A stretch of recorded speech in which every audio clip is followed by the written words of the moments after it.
everyone! I just wanted to give you my honest review on this Hamilton Beach searing grill and how it works and why I love it. So this searing grill is amazing. So now we're bringing the outdoor indoor and it tastes great. We've preheated this and the searing goes up to 500 Fahrenheit, which is amazing.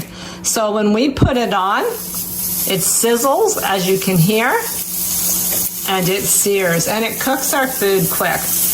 So this one has adjustable temperatures and it's got a window on the top that you can watch your food while it's cooking. So if you keep it closed, it'll cook even quicker because all the heat's trapped inside.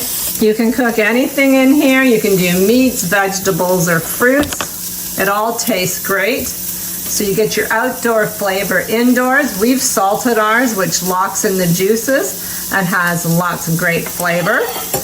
So we'll be back when it's ready. So we're gonna flip it, grill the other side.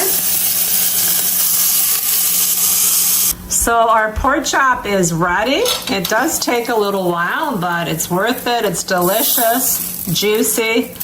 We're just gonna cut it and give you a close-up look of our lunch. And this grill also, this comes off, it's removable, goes straight into your sink, and this comes straight out and you can wash it too. And it's extra large compared to most. So I hope this review helped you and I thank you for watching and happy indoor grilling.